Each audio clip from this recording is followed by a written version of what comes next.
안녕하세요. 믿는 도끼에 발등 찍힌다는 말이 어떤 말인지를 실감하게 된 30대 후반의 여성입니다. 그것도 저 혼자만 배신을 당한 게 아니라 친정 가족 모두가 배신을 당했네요. 생각할수록 분통 터지는 일이라 이렇게 사연글을 보내게 되었어요. 저희 집은 남들과는 조금 다른 집안이에요. 아버지는 사업을 하시고 어머니는 전업주부인 것만 보면 별다를 것 없어 보이지만 오빠는 남들과 조금 다르거든요. 태어날 때부터 선천적 장애를 지니고 태어나 평생을 다른 사람의 보살핌 아래 지내야 하는 아주 약간 아픈 사람이랍니다. 사실 오빠의 존재가 부담스럽지 않다고 하면 거짓말이겠죠. 집안에 장애를 가진 환자가 있다고 한다면 무턱대고 편견을 가지는 사람들을 많이 봐왔으니까요. 그런 의미에서 저희 남편은 연애 때 그런 내색을 한 적이 단 한 번도 없었어요. 그래서 그런 남편을 더 믿었던 것 같기도 해요.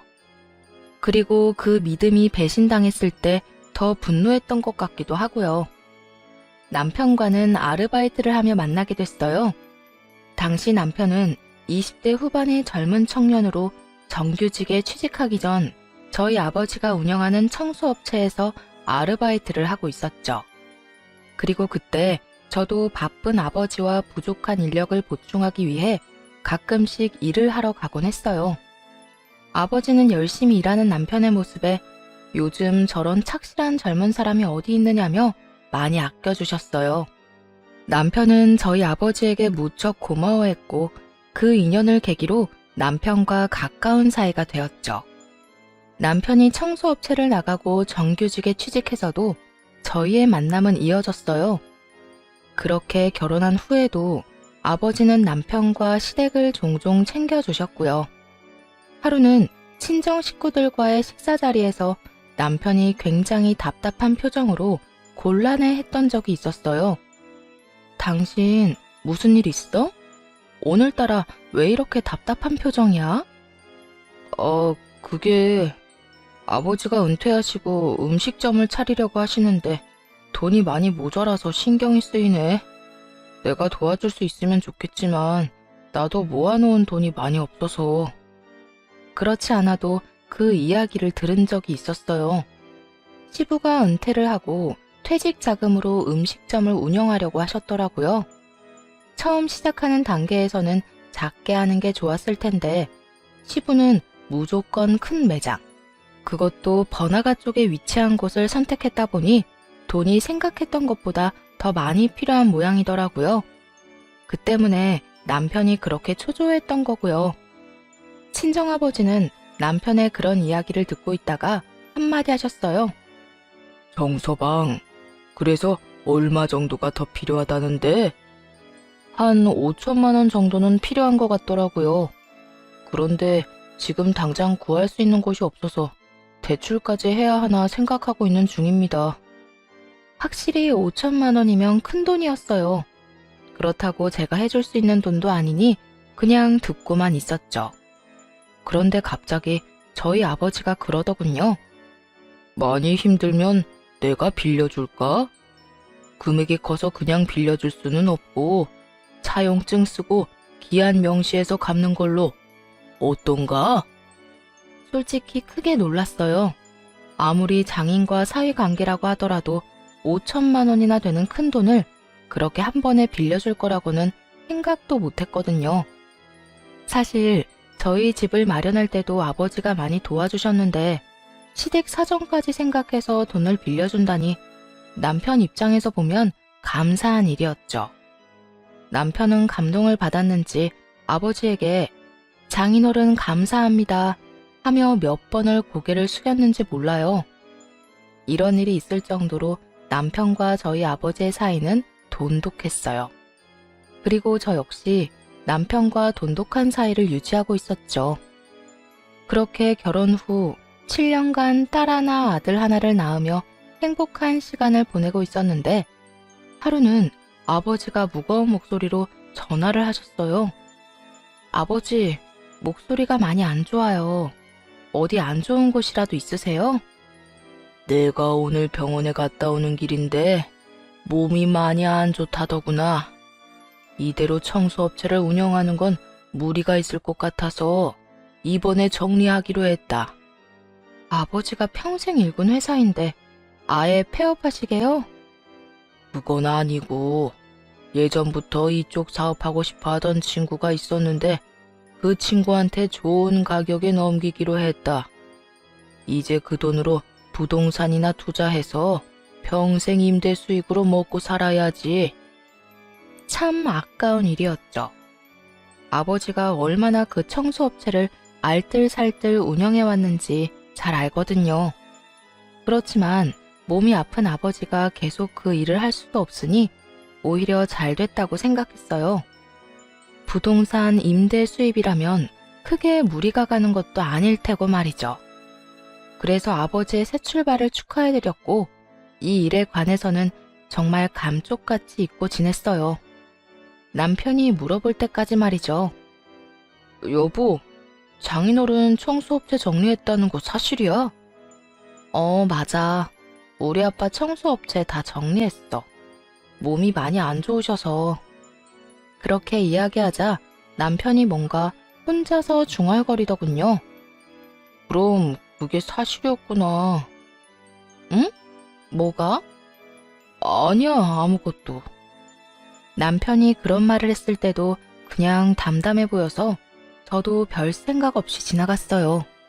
그런데 주변에는 소문이 이상하게 나더라고요. 마치 우리 아버지가 재정난에 시달리다가 청소업체를 폐업했다는 식으로 말이죠. 뭐 소문이야 그렇게 날 수도 있으니까 그러려니 했어요. 그리고 어차피 업체도 다 정리했는데 소문이야 어떻게 나든 우리만 잘 살면 상관없잖아요. 그런 생각으로 아무렇지 않게 있었는데 남편과 시댁의 행동이 그 뒤부터 조금 이상하더라고요. 물론 그 당시에는 조금 이상하다고 느낀 정도였지만 지금 생각해보면 이때부터 남편과 시댁에서는 저희 가족을 어떻게 대할지 결정했던 모양이었어요. 그 결정을 처음으로 실감했을 때가 바로 오빠의 생일이었죠. 오빠가 장애를 가지고 있는 탓에 저희 가족은 오빠를 조금 과보호하는 경향이 있었어요. 부모님이 돈을 아끼고 절약하는 것도 오빠와 관련이 있었죠. 부모님은 두 분이 돌아가시고 나서 남게 될 가족 걱정 때문에 제가 어릴 때부터 돈을 알뜰하게 모아오셨어요. 두 분이 죽고 나서 제가 오빠를 돌봐야 할 상황이 올 거라고 예상하신 듯 두 분이 모아놓은 돈으로 오빠를 잘 보살펴달라고 종종 말씀하시기도 하셨고요. 그게 아니라도 오빠를 버릴 생각은 없었어요. 그렇기에 오빠의 생일은 모두 거창하게 보내곤 했거든요. 남편과 함께 생일 축하하러 간 날 남편이 저한테 그러더군요. 형님은 계속 저렇게 집에서 돌보시는 건가? 복지관이나 센터 같은 데 안 보내고? 요즘에는 입소하는 것도 많던데. 한 번도 생각해 본 적 없는 사항이었어요. 우리 집 가족 그 누구도 오빠와 떨어질 생각은 없었으니까요. 그렇긴 한데 아직 오빠도 젊고 부모님도 젊잖아. 나중에 필요하면 보낼 수도 있겠지만 우리 힘 닿는 데까지는 같이 있을 거야. 그럼 장인 장모님 돌아가시면 그때는 보낼 거야? 내가 힘 닿는 데까지는 보살피고 싶은데. 근데 왜 갑자기 우리 오빠한테 이렇게 관심이 많아? 아니야, 그냥 나중에 어떻게 할 건가 싶어서. 그땐 내가 책임지면 되지 무슨 걱정이야. 그렇게 말하는 남편이 좀 어색했어요. 한 번도 오빠에 대해 그렇게 말하는 걸 들어본 적 없었거든요. 게다가 그날따라 남편의 기분이 저조한 걸 느꼈는지 오빠가 남편을 굉장히 피했어요. 연애할 때도 그리 가깝진 않았지만 그래도 이렇게까지 눈에 띄게 사이가 안 좋지는 않았는데 말이에요. 그때는 그냥 그러려니 했어요. 별거 아니라고 생각했죠. 하지만 이때 벌써 남편은 속으로 계산을 하고 있었던 것 같네요. 게다가 그건 시댁도 마찬가지였죠. 우리 집이 망했다는 소문이 한창인 당시에 시모가 저희 친정 엄마한테 연락을 한 적이 있었어요. 시댁에 모임하는 데 와서 요리만 좀 해달라고 부탁한 거예요. 저도 뒤늦게 알게 되었어요. 일부러 시모가 저 모르게 연락한 거였죠. 친정엄마는 장애를 가진 오빠를 키워낼 만큼 헌신적인 분이었고 주변의 도움을 모르는 척하는 분도 아니셨어요. 그만큼 마음이 여리고 사람 돕는 걸 좋아하는 사람이었거든요. 오빠 때문에 어떻게 할까 고민 중이었는데 친정아버지가 자기가 오빠를 보고 있을 테니 어머니에게 가서 도와주고 오라고 하셨다더라고요. 두 분 다 제 남편을 좋게 보니 당연히 시댁에도 그만큼 잘해주고 싶었던 마음이었던 거였죠.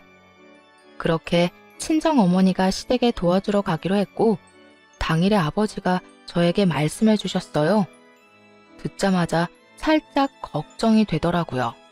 아무래도 사돈끼리 만나는 건데 괜찮을까 싶어서 아무 말도 없이 시댁에 당장 들렀어요. 그런데 시댁에 들어갔다가 정말 충격적인 장면을 목격했죠. 시모와 시모 친구들이 다들 앉아있는데 친정엄마가 거실에서 걸레로 바닥을 닦고 있는 걸 보고 말았어요. 너무 당황해서 당장 친정엄마에게로 달려가려는데 시모와 지인이 하는 말이 들리는 순간 다리가 멈칫했어요. 얘, 너 사돈이 싫어하며? 이렇게 일 막 시켜도 돼? 너 이러다 큰일 나. 안 될 건 뭐 있어? 우리 며느리 집안이 망했거든. 바깥 사돈도 일 안 하고 몸도 안 좋다는데 불쌍해서 내가 일당 주고 일 시키는 거야. 돈 많으면 뭐하니? 사업 기울면 깡통 되는 건 한순간인데. 불쌍해서라는 말이 귓가에 콱 박히더군요. 게다가 저희 집이 망했다는 건 도대체 무슨 이야기인지 모르겠더군요. 저는 열이 받아서 곧바로 엄마에게 달려가서 엄마 손에 들린 걸레를 확 뺏었어요. 엄마! 여기서 뭐해? 일어나. 엄마가 왜 이런 거라고 있어? 걸레를 뺏어들자 그제야 친정엄마가 고개를 들었어요. 그 표정을 보니 속이 부글부글 끓었죠. 엄마도 당황한 표정이었거든요. 친정엄마는 이 상황에 이러지도 저러지도 못하고 약속된 시간을 채우고 있었던 모양이더라고요. 화가 났으면 그냥 내팽개치고 나오셨으면 됐을 텐데 아마 딸인 저한테 안 좋을까봐 참았던 것 같았어요. 이런 상황에도 제 생각만 하는 엄마를 보면 미안해서 마음이 찢어지는 느낌이었어요. 그리고 시모에게 분노했죠. 이게 무슨 일이에요? 왜 저희 어머니 불러다가 이런 허드렛 일 시키는 거냐고요? 요리해달라고 도움 요청한 거 아니셨어요? 좋은 마음으로 도와주려고 오신 분한테 너무하는 거 아니에요? 그 말에 시모가 적반하장으로 나서더군요. 얘, 넌 무슨 말을 그런 식으로 하니? 내가 내 돈 주고 일 시키는데 이런 일도 좀 할 수 있는 거지. 솔직히 너희 집이 찬밥 더운밥 가릴 처진 아니잖아. 우리 처지가 어떤 처지인데요? 무슨 이유로 우리 엄마한테 이딴 일 시키셨어요? 너희 집안 쫄딱 망했다며. 우리 아들한테 다 들었다. 어쩜 너는 그런 걸 숨기고 있을 수가 있니? 동네에 소문이 파다해. 너희 아버지 쫄딱 망해서 폐업했다고. 그래놓고 꼴에 지금 자존심 세우는 거냐? 그 소문을 다른 사람도 아닌 시모가 철석같이 믿고 있다는 것에 정말 헛웃음이 다 나더군요. 지금 우리 집 망해서 폐업했다고 이런 짓을 한 거라고요? 우리 집이 망했으면 망했지. 왜 우리 엄마한테 허드렛 일을 시켜요? 이게 사돈을 대하는 태도예요? 제가 그렇게 따지자 시모가 가방에서 봉투를 하나 꺼내더니 저와 친정엄마 가슴에 그 봉투를 툭툭 치면서 아주 기고만장한 표정으로 말했어요. 집이 망했으니까 돈 받아 먹으려고 여기까지 왔겠지? 아니, 너는 진짜 웃기네. 집이 망했는데 자존심 세운다고 뭐 돼? 이것도 감지덕지지. 도와줘도 난리야. 너 이러는 거 하나도 좋은 거 아니다. 현실 파악을 해야지, 현실 파악을. 그 말을 듣는데 진짜 수치스럽더라고요. 시모의 그 행동도 정말 눈에 거슬렸고요. 내가 그러지 않아도 이야기할 참이었어. 내가 이 돈 줄 테니 제발 우리 아들이랑 헤어져 주면 안 되니? 난 우리 아들이 너희 집 그 애물단지 데리고 살 거 생각하면 눈물이 앞을 가리는 사람이야. 평생 보호자 없으면 안 된다는데 너희 부모 죽으면 우리 아들이 그 애물단지 모시고 살아야 되는 거 아니니? 애물단지라는 게 일자리를 잃은 저희 부모님과 혼자서 살 수 없는 오빠를 말한다는 걸 알고 열이 받아 듣고 있을 수가 없었죠. 게다가 그걸 친정어머니가 있는 곳에서 말하다니. 무신경한 것도 정도가 있는 법인데 이건 완전 아나무인이더라고요. 지금 무슨 말 하시는 거예요? 뭐요? 애물단지? 지금 말 다 했어요? 말 다 못했다. 아들이 아무 말 안 해서 내가 가만히 있었다만 이제는 나도 할 말 좀 해야겠어. 너희 집도 망해서 우리 아들이 힘들 건데 네 장애인 오빠까지 우리 아들이 책임지도록 만들 생각은 아니지? 이참에 헤어져. 어디서 뻔뻔하게 우리 아들 등골 빨아먹으려고? 시모가 하는 말이 너무 갑작스럽고 정말 기분이 더럽더라고요. 시모 말인 즉슨 우리 집이 망했고 오빠는 장애가 있으니 그 짐을 남편에게 지우겠다는 제가 너무 뻔뻔하다고 하는 거잖아요. 너무 열받아서 그 봉투를 휙 낚아채서는 시모 얼굴에다 냅다 던졌어요. 그리고 소리쳤죠. 당신이 뭔데? 우리 오빠랑 우리 집안에 대해서 막말이야? 우리 집이 망했으면 당신네 음식점부터 날아가는 건 몰랐나 보네. 집이 망했는데 꼴랑 그 돈 갖고 어디다 써요?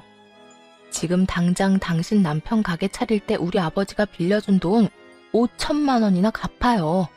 그거면 망했다던 우리 집도 좀 살만은 할 테니까. 그 말에 시모가 갑자기 폭탄 맞은 것 같은 표정으로 저를 쳐다보며 아무 말도 못하더군요. 왜 모르는 표정이에요?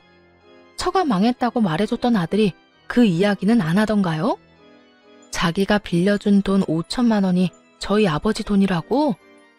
5천만 원 없어서 사돈한테 돈 빌려다 써놓은 주제에 어디 채무자가 채권자한테 이딴 짓이에요? 시모는 정말로 아무것도 모르는 표정이었어요. 그렇게 말하자 뭔가 잘못된 거라고 생각한 모양이더군요. 그게 무슨 헛소리야? 우리 아들이 빌려준 돈이 왜 너희 아버지가 준 돈인 건데? 너 자존심 상한다고 아무 말이나 막 하고 그러는 거 아니다. 아무 말인지 일리 있는 말인지는 당신 아들한테 전화해서 물어보세요. 이딴 짓 저지르기 전에 미리 물어봤었어야지. 감히 돈 빌려준 사람한테 이런 정신 나간 짓을 해? 당신네 아들이 무슨 이유로 그 일을 감춘 건지 모르겠지만 우리 집은 이런 취급받고 그냥 넘어갈 생각 없어요. 이에 대해서는 책임져야 할 거예요. 시모에게 소리를 꽥 지르고는 당황한 시모를 놔두고 친정엄마 손을 끌고 나왔어요. 그런데 친정엄마가 제가 시모에게 던진 돈 봉투를 집어들더군요. 예, 사실 돈 받을 생각은 없었는데 준다니 가져가야지. 그리고 사부인, 집 좀 치우고 사세요. 걸레 보니까 얼마나 청소를 안 했는지 새까맣더구만. 그리고 우리 아들에 대해 그렇게 생각하고 있었다니 저희 부부가 보는 눈이 없었네요. 제가 남편을 말릴 일은 없을 테니 돈이나 잘 갚으세요. 그럼. 친정엄마가 그렇게 이야기하고 둘이서 밖으로 나왔어요. 저는 너무 분노했고 친정에 가서 아버지를 보니 더럽고 열받아서 눈물만 나더라고요. 제 이야기를 다 듣고 나더니 아버지가 당황한 얼굴로 되물었어요. 진짜? 사부인이 그런 말을 했다고? 네, 어떻게 그럴 수가 있어요? 남편이 저랑 사귈 때부터 아버지가 얼마나 잘해줬는데. 게다가 시댁에 도와준 게 얼만데 그런 짓을 해요. 진짜 우리 집 망했다고 생각하고 선 그으려고 하는 거잖아요. 헤어지라니. 아버지와 한창 이야기하고 있는 도중에 남편 놈이 집으로 왔어요. 당연히 남편이 사과하러 왔다고 생각했거든요. 그런데 남편 놈 하는 말을 듣고 뒤로 졸도할 뻔했네요. 당신 이렇게 예의 없고 무식한 사람이었어? 어떻게 우리 어머니가 선의로 당신 어머니 불러서 도와주면서 용돈벌이라도 해주려고 했는데 그걸 그런 식으로 깽판을 치고 가? 어이가 없어서 말이 안 나오더라고요. 선의? 선의가 어떤 건지 몰라서 저딴 말을 하는 거냐고요. 지지 않고 남편 말에 대꾸했죠. 당신은 우리 엄마가 어떤 꼴 당했는지 못 들었어? 당신 엄마 말만 들으면 당신 엄마는 되게 좋은 사람이고 나랑 엄마는 그런 선이 무시한 사람밖에 안 되네? 당연하지. 우리 어머니가 일부러 돈 좀 드리려고 부른 거잖아. 그런데 어머니 친구들 다 있는 곳에서 그렇게 난리를 쳐? 우리 어머니 기 죽이면서 기분 좋았어. 그런데 너도 그렇게 좋을 때는 아니잖아. 어차피 너희 집도 망했는데 뭐가 그렇게 당당해? 말을 듣는데 느낌이 쎄하더군요. 이 인간이 저를 이렇게 사지로 내모는 꼴이 뭔가 목적이 있어서 그러는 것 같더라고요. 시모가 한 말들도 가만히 생각해보면 목적이 있어 보였어요. 그래서 남편 놈이 뭘 원하는지 들어보기로 했죠. 내가 당당하지 않으면? 지금 당장 우리 집이 망했대도 네가 이러면 안 되지. 우리 아버지가 너한테 해준 게 얼만데? 그러니까 우리 엄마가 도와주려고 장모님 부른 거잖아. 그걸 이딴 식으로 갚는 거 보니 진짜 진절머리 난다. 내가 생각해봤는데 다 필요 없으니까 우리 이혼하자. 장인어른이 빌려준 5천만 원도 돌려주고 합의 이혼하면 1,000만 원 위자료로 떼줄 테니까 이혼해. 이혼 이야기를 듣는데 정말 황당하더라고요.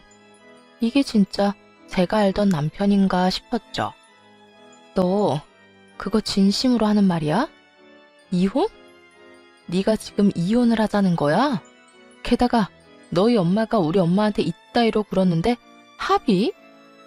진심이 아니면 내가 이런 말할 필요도 없지. 어차피 너희 집 다 망했고 그 와중에 내가 떠맡을 거 생각하니까 도저히 안 되겠어. 누군들 집 맡아서 고생하고 싶겠어. 장인어른 사업이라도 잘 되고 있었으면 모를까.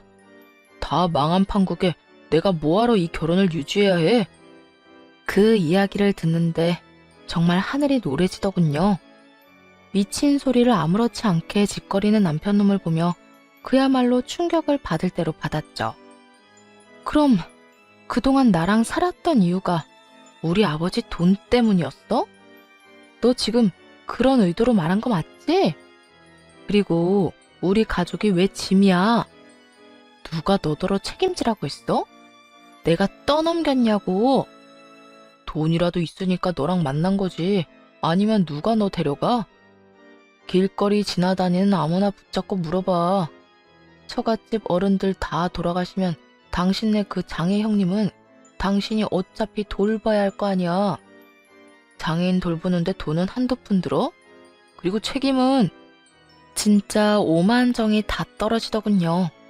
아버지 돈이 있었기에 우리가 결혼할 수 있었고 우리 오빠를 그냥 봐줄 수 있었는데 이제 아버지가 돈이 없다고 생각되니 책임지기 싫어서 모두를 다 버리겠다는 심보가 너무 고약하잖아요. 진짜 구역질이 날 만큼 기분이 더러웠어요. 남편놈은 이혼을 강력히 원하고 있었고 무조건 합의 이혼을 하자는 입장이었어요. 물론 자기들도 잘못했다는 생각이 있으니 위자료로 1,000만 원은 주겠다는 말을 했던 거고요. 게다가 저 행동들의 밑바탕에 깔린 것이 모두 우리 아버지가 망했다는 오해 때문에 벌어진 일이라는 걸 알고 나니 순간 그냥 이혼해야겠다 싶었네요. 만약 지금 이렇게 오해로라도 이 인간의 진심을 알지 못했다면 아마 진짜 힘든 순간에 저의 가족은 버려졌을 걸 생각하니 소름이 돋았고요. 자네가 진짜 이럴 수가 있는 건가? 어떻게 우리한테 이럴 수가 있어? 우리가 자네한테 얼마나 잘해줬는데. 남편의 진짜 얼굴에 분노한 건 아버지도 마찬가지였어요. 아버지는 그렇게 잘해줬던 사위가 이런 식으로 뒤통수 칠 줄은 몰랐던 것 같더라고요. 하긴 저도 몰랐는걸요. 잘해주셨으니까 위자료 드린다고요. 그 정도면 됐잖아요. 그리고 5천만 원도 곧 돌려드릴게요. 남편 수중에 그만한 돈이 없다는 건 잘 알고 있었어요. 그 돈을 어떻게 마련할지 궁금하기도 했지만 따로 묻지 않았죠. 그렇게나 잘해주던 아버지에게 저런 싸가지 없는 소리를 한 남편과 더 이상 대화도 섞고 싶지 않았거든요. 이제 남편의 모든 진면목을 알아버렸으니 굳이 이 결혼 생활을 유지하고 싶지도 않았고요. 게다가 남편이 아버지가 투자한 것들에 대해 알기라도 하면 오히려 이혼을 안 하겠다며 욕심낼까봐 그냥 쿨하게 이혼하기로 했네요. 대신 아이들 친권과 양육권은 제가 갖고 오고요. 그렇게 깨끗하게 합의하고 이혼하기로 결정했죠. 이혼 과정 내내 남편에게 아무 말도 안 했어요. 사실 이때쯤에는 빨리 깨끗하게 남남이 되어야 한다는 생각밖에 없었거든요. 사실 이혼 이야기 나오기 직전에 아버지가 제 이름으로 땅을 하나 사둔 게 있으셨는데 그걸 남편이 알까봐 조마조마했거든요. 알고 나서 이혼 못 해주겠다고 하면 곤란하잖아요. 그런데 남편은 제가 그렇게 깔끔하게 이혼해주는 게 이상한 모양이었는지 그 사이에 몇 번이고 저한테 묻더군요. 당신 진짜 이혼하는 거 맞지? 나중에 딴소리하기 없기야. 당신 아버지한테 빌린 돈 5천만 원에 위자료 1,000만 원이랑 양육비. 그거 말고 다른 돈은 절대로 안 줄 거니까. 네가 우리 집을 그딴 식으로 취급하는데 내가 왜 이혼을 안 해? 네 엄마도 우리 엄마 데려다가 허드렛 일 시키고 내 오빠를 대놓고 짐덩어리 취급까지 했는데 안 해줄 이유가 없지. 그런데 왜 이렇게 담백해? 너 1,000만 원밖에 못 갖고 나간다고. 우리 집 어차피 반반하지 않았어? 그것도 줘야지. 그거 다 받아서 나도 재테크해서 돈 벌어서 살 거야. 남편은 주식과 투자를 무척 좋아했는데 제가 그렇게 말하자 코웃음을 치며 비웃더군요. 네가 무슨 재테크야. 그게 그렇게 쉬운 줄 알아? 하긴 너 매번 돈 잃는 거 보니 쉽진 않겠지. 누가 알아? 나한테 그런 소질이 있을지. 사실 이런 말을 한 건 다 이유가 있어서였어요. 아무리 생각해도 이렇게 간단히 이혼해주는 건 너무 이 남자한테 좋은 일만 하는 것 같더라고요. 큰 코 한번 다쳐봐야 정신 차릴 것 같아서 밑밥 좀 깔아둔 거였죠. 그렇게 남편과는 아주 깔끔하게 헤어졌어요. 그리고 아버지는 투자했던 부동산을 운 좋게 생각지도 못한 아주 좋은 가격으로 팔 수 있었고요. 그걸 팔고 고급 주택을 지었어요. 사실 그렇게 과시욕이 있으신 분은 아닌데 우리가 망했다는 이야기를 듣고는 기분이 안 좋았나 봐요. 게다가 저도 이혼하고 애들과 함께 나왔으니 좋은 곳에서 지내게 해주고 싶었던 모양이었어요. 저는 그 주택을 이용해서 남편 염장을 지르기로 했어요. 일부러 SNS에 주택에서 느긋하게 있는 사진을 올리고 마치 투자로 돈 많이 벌어서 주택을 산 것처럼 꾸몄죠. 남편의 투자 심리를 자극하려고 말이죠. 뭐 제정신 박힌 놈이라면 6천만 원 지출한 게 있으니 이런 거에 걸려들지 않겠지만 돈에 환장해서 결혼까지 했던 놈이니 걸릴 수도 있다고 생각했네요. 그리고 제가 원하던 소식이 들려오기까지 딱 이혼하고 1년이 지났을 무렵이었어요. 우리 엄마가 시모에게 소개시켜준 보험회사 직원이 있는데 그분이 우리 엄마에게 안부차 인사 왔다가 그 집 사정을 속속들이 전해줘 알게 되었네요. 아유, 그 집도 이제 큰일이 난 모양이에요. 아들이 이혼하고 무리하게 돈 마련하느라 시댁집을 담보로 돈을 빌렸다는데 그걸 못 갚고 있다지 뭐예요? 얼마 전에는 저한테 돈 좀 빌려달라고 전화까지 왔었다니까요. 이상하네요.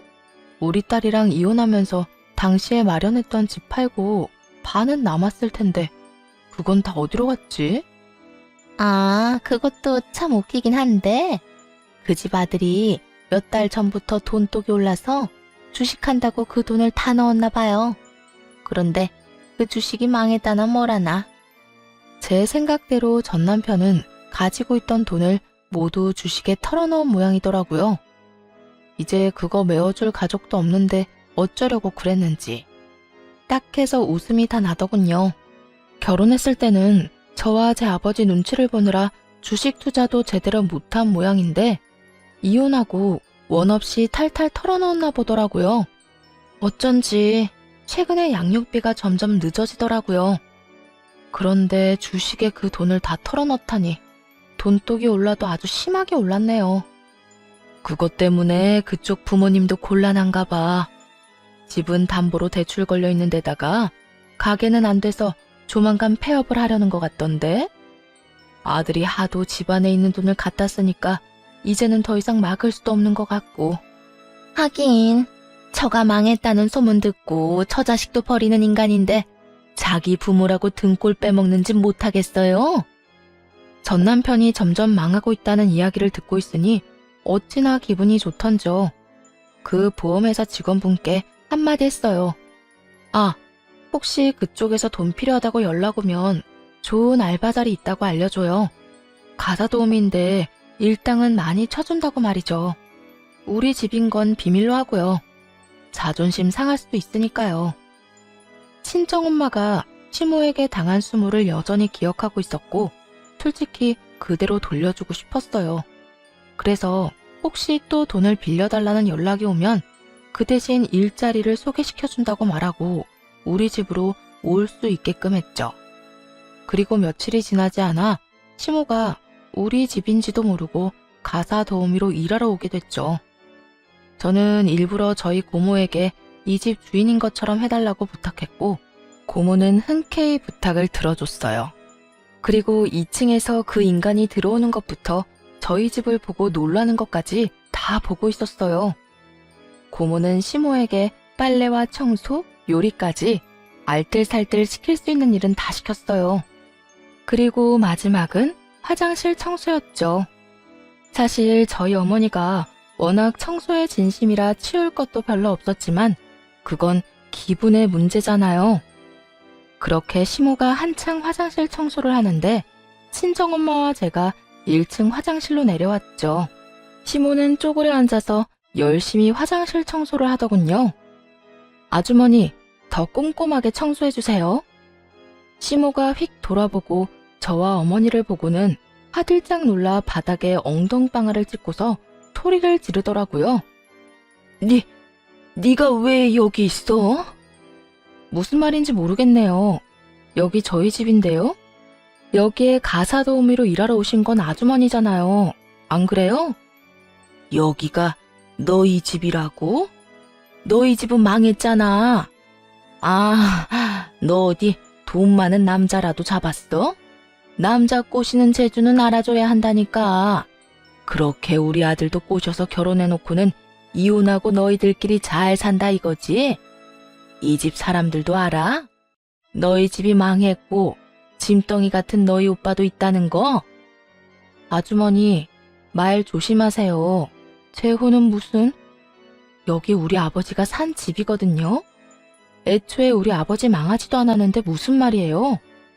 여기 사업체 정리하고 받은 자금으로 마련한 집이거든요. 그럴 리 없잖아. 너희 집 망했다는 거 내가 들었는데. 그럼 사업체 폐업한 거는 다 뭐야? 폐업이 아니라 정리해서 돈 받고 넘긴 거죠. 그 돈으로 재테크해서 이렇게 돈 벌고 있고요. 그 청소업체 판 덕분에 아버지는 부동산 임대업하고 계시고요. 뭘 잘못 알아도 단단히 잘못하셨네요. 약 올리듯 살살 긁자 예상한 대로 고함을 지르더군요. 거짓말이야. 그럼 너는 왜 그 돈 받고 이혼했어? 안 망했으면 그냥 살면 될 일이지.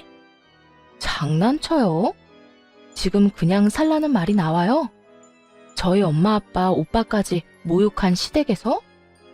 차라리 다행이라면 다행인 거죠. 그 인간이 먼저 이혼 요구해서 그놈 시커먼 속내를 일찍 알아채고 빠져나올 수 있었잖아요. 몰랐으면 죽을 때까지 우린 당신네들이 속으로는 그따위 나쁜 생각을 하고 있는지 몰랐을 테니까. 그제야 시모는 제가 왜 깔끔하게 이혼해준 건지 알아챘더군요. 그러고는 노려보며 그러더군요. 그래서 너 열받는다고 나를 이렇게 일부러 부른 거야? 돈 필요한 건 아주머니잖아요. 가게도 망했다면서요. 그래서 불쌍해서 일당 주려고 불렀는데 왜 우리한테 난리예요? 이것도 감지덕지 아닌가요? 시모가 예전에 엄마에게 했던 말을 고스란히 돌려주며 비웃자 부들부들거리며 입술을 꽉 깨물더군요. 그런데 확실히 집안일 안 해본 티가 나네요. 하긴 자기 집도 그렇게 더럽게 하고 사는데 남의 집 청소를 제대로 할 리가 없죠. 일하는 거 보니까 너무 별로예요. 그렇게 말하면서 일당을 넣은 돈봉투를 시모 가슴에 툭툭 치며 말했죠. 내일부터는 안 와도 되니까 애들 오기 전에 얼른 가주세요. 애들도 할머니랑 아버지 보는 거 싫어하거든요. 누가 자기 버린 아버지랑 할머니를 좋아하겠어요? 그 점은 이해하시겠죠? 했던 그대로 돌려주니 시모가 분노로 몸을 부들부들 떨더군요. 지금 상황에서 자신이 할 수 있는 일이 없으니 열받을 거예요. 열받으라고 저도 그러는 거고요. 시모는 제가 들고 있던 돈봉투를 휙 낚아채더니 째려보면서 그러더군요. 남의 상처에 소금 뿌리는 거 아니다. 어떻게 남도 아니고 네가 이럴 수가 있어? 지금 우리 손주들이 지 할미랑 애비를 싫어한다고 말하는 거냐? 남의 상처에 소금은 아줌마가 먼저 뿌렸죠. 지금 어디서 발뺌하시는 거예요? 그리고 손주들이 걱정됐으면 애들을 한 번은 보러 왔었어야지. 애 아빠도 할머니도 애들한테 연락 한 번 없던 주제에 뚫린 입이라고 말은 잘하네요. 자존심에 상처를 크게 입은 모양이더라고요. 그러니 저한테 버럭 화를 내는 거겠죠. 솔직히 지들이 먼저 이런 짓 안 벌였으면 저도 이런 짓 안 했을 거예요. 먼저 다른 사람 가슴에 비수 꽂는 짓 해놓고 자기 상처 헤집었다고 제 탓할 거 뭐 있어요? 그냥 둘이서 하나씩 주고받은 거다 생각하면 되죠. 물론 제가 더 많이 돌려주긴 했지만요. 우리는 다 망해가는데 왜 너희는 잘 사는 거야? 그럼 5천만 원 안 받아가도 됐었잖아.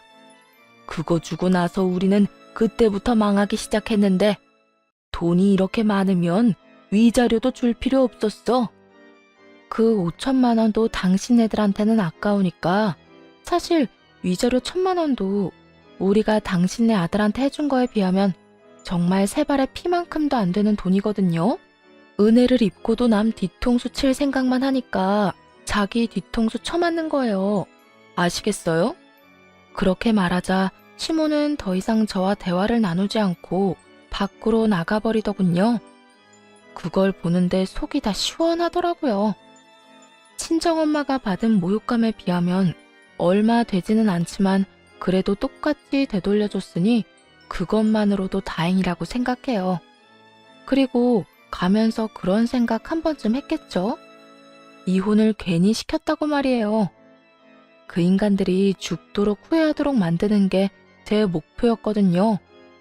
이제 시모가 열심히 전 남편에게 이 사실을 알려줄 테니 둘이서 배 아파 죽을 것 같은 기분 느끼는 걸 상상하며 즐거워할 일만 있는 거죠.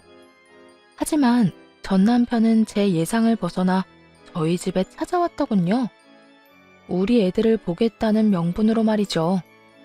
이혼하고 1년간 단 한 번도 찾아오지 않은 인간이 시모에게 이야기를 들었는지 애들 핑계로 찾아오는 걸 보고 진짜 웃겼네요. 와서는 애들 먼저 보고 싶다가 아니라 집을 한번 훑어보더니 뻔뻔하기 짝이 없는 얼굴로 그것부터 묻더군요.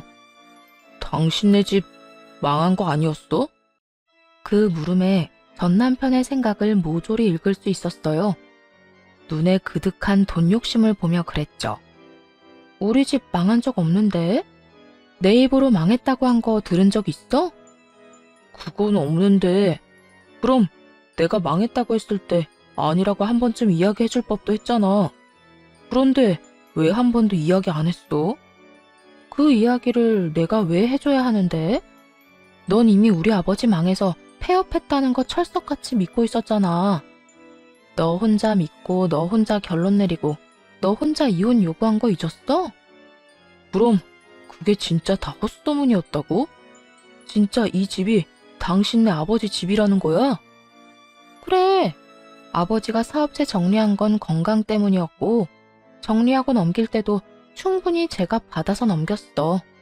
그리고 그 받은 돈으로 부동산 투자하신 게 잘 돼서 아버지는 일하는 대신 임대소득 받고 있고, 그 덕분에 이 집도 사고 나도 땅 하나 받았고. 전 남편은 제 이야기에 한숨을 내쉬며 그러더군요. 그럼 내가 속은 거였잖아, 헛소문에. 그 근처에는 너희 집 망했다는 이야기가 파다했다고. 솔직히 이혼도 그래. 나는 당신의 집 적자로 폐업한다길래 처가 도와주려고 그 돈 갚겠다고 한 거야. 이혼은 중간에 그런 불미스러운 일 때문에 나도 화가 나서 그랬던 거지 진심도 아니었고. 진심이 아니었다고? 그런 거 치고는 한 번도 이혼 번복하겠다는 이야기 한 적도 없었잖아. 그리고 우리 집에 돈 갚는 거면 갚는 거지. 왜 우리 엄마는 모욕했어? 당신도 다 알고 있었지? 당신 어머니가 우리 엄마한테 그딴 짓 하려고 일부러 부른 거. 전 남편은 필사적으로 아니라며 손사래를 치더군요. 이제와 얻을 수 있는 것도 없을 텐데 어떻게든 좋은 이미지로 포장하려고 용쓰는 모습을 보니 제가 더 안쓰러울 정도였죠. 몰랐어. 진짜로 몰랐어. 솔직히 나도 팔이 안으로 굽은 건 있지. 그치만 그런 상황에서 엄마가 그런 짓 저질렀을 거라고 상상조차 못했다고. 그리고 그건 엄마가 독단으로 한 짓이고 난 일 다 끝나고야 알았단 말이야. 그럼 당신이 처가 식구들 책임지기 싫어서 이혼하자고 했던 건? 그것도 진심이 아니었어? 내가 보기엔 그게 가장 진심이던데. 우리 오빠랑 부모님도 짐덩어리라며. 아니야. 진짜로 아니야. 일이 이렇게 된 건 정말로 미안한데 나는 이렇게까지 갈라서려던 것도 아니었다고. 그러니까 여보. 소름 끼치니까 여보 소리 하지 마. 정신 나갔어? 너랑 나랑 이혼하고 연락 안 한 지가 1년이야. 그래놓고 갑자기 와서 애들을 보러 와? 에라이 인간아. 내가 모를 줄 알아? 네가 우리 아빠 망한다는 말에 부랴부랴 이혼 준비했던 거? 진짜 아니야. 나는 아직도 당신 사랑해. 그래서 여태껏 다른 사람도 안 만나고 있잖아. 내가 정말 당신을 싫어해서 이혼했으면 벌써 다른 여자 만났겠지. 내 진심 좀 알아줘. 미친 소리 그만해. 너 나 말고 우리 아빠 돈 좋아했잖아. 그거 없어지니까 마누라며 애며 다 버리겠다고 한 거고. 100번 양보해서 그게 네 진심이라고 치자. 근데 어쩌냐? 나 곧 재혼하는데? 나는 너랑은 달라서 이혼할 때 오만정이 다 떨어져서 마음 한 톨 안 남았거든. 그래서 빨리 딴 사람 찾았지. 나는 벙찐 전 남편 앞에 미리 준비한 청첩장을 내밀었어요. 제 말이 거짓말처럼 들렸는지 전 남편이 황급히 청첩장을 열어보더군요. 그리고 거기에는 당연히 제 이름과 제 부모님 이름이 적혀 있었죠. 고마워. 당신 덕분에 진짜 좋은 사람 만날 수 있었거든. 너처럼 돈 때문에 우리 오빠 좋아해주는 사람이 아니라 진짜로 우리 오빠를 잘 보살펴줄 수 있는 착한 사람이야. 오빠가 다니는 센터에서 일하는 사회복지사거든. 마음씨가 얼마나 곱고 착한지 우리 오빠가 참 잘 따르더라고. 그러고 보면 우리 오빠가 넌 참 싫어했지. 가까이 가지도 않았고.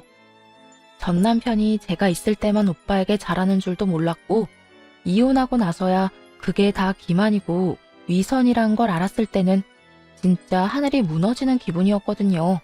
오빠에게 안 좋은 꼴 보였다 싶은 생각, 안 좋은 경험을 하게 만들었다는 생각이 뒤섞여서 진짜 자괴감에 제 탓도 진짜 많이 했고요. 그런데 이혼하고 나서야 제대로 된 인연을 찾은 거죠. 전 남편은 제 청첩장을 보며 부들부들 떨었어요. 어떻게 이혼하고 이렇게 빨리 결혼을 할 수가 있어? 당신 진짜 너무 해픈 거 아니야? 우리 애들도 허락한 거야? 나는 이 결혼 인정 못해. 우리 이혼도 지금 물을 파네. 그러는 너야말로 우리 아빠 망했다는 이야기에 어떻게 그렇게 빨리 이혼을 결심했어? 그리고 그 이혼조차 네가 원해서 합의 이혼한 거잖아. 더러운 놈 같으니 네가 뭔데 우리 애들 허락을 들먹여? 애들이 이혼하고 너 한 번도 안 찾아오는 거 보고 얼마나 실망했는지 넌 모르지? 그래, 아는 놈이었으면 벌써 찾아왔겠지. 진짜 되지도 않는 애들 들먹이는 거 들을 때마다 혐오감이 치솟아서 진짜 싸대기를 한 대 후려주고 싶더라고요. 그걸 겨우 참으니 목소리만 커졌죠. 전 남편이 왜 찾아왔는지 이유를 알 것 같았어요. 저희 집이 멀쩡하다 못해 더 잘 사는 것 같아 보이니 다시 어떻게든 해보려고 온 거겠죠. 염치도 없고 뻔뻔하기 그지없는 인간이었어요. 그럼 난 어떻게 해? 내가 당신이랑 이혼한 건 실수야. 오늘 찾아온 것도 당신이랑 다시 잘해보려고 온 건데 우리 이혼은 실수야, 실수. 실수는 무슨, 네 의견이었겠지. 그리고 우리 집 돈 때문에 다시 돌아오려는 거 내가 모를 줄 알아? 네 놈한테 정이 확 떨어져서 재혼 결정하는 것도 엄청 쉬웠거든? 그렇게 말하자 전 남편은 하늘이 무너지는 표정으로 쳐다보더군요.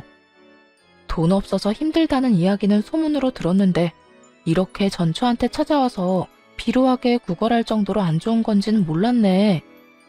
네가 염치라는 게 있으면 1년 연락 안 했을 때 계속 연락하지 말았어야지.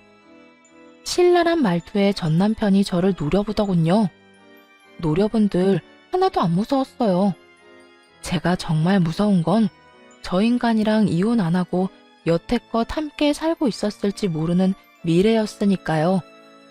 10길 물속은 알아도 한길 사람 속은 모른다더니 전 남편이 그런 생각을 가지고 있는 것도 모르고 행복하다고 여기며 살았던 제 과거가 무서웠네요. 우리의 이혼이 오해 때문이긴 했지만 그 오해가 아니었다면 저 인간의 진심을 알지도 못했을 거라 생각하니 소문내준 사람이 고맙기까지 할 정도였네요. 전 남편은 그렇게 더 이상 아무 말도 못하고 후회 막심한 표정으로 돌아갔어요. 이혼할 때 우리한테 들 돈을 계산하며 5천만 원 돌려주고 연 끊자고 생각했을 때는 이런 결과를 보게 될 줄 생각도 못했겠죠. 그렇게 저와 전 남편의 인연은 이렇게 끊어졌어요. 더 이상 연락조차 안 하고 살죠.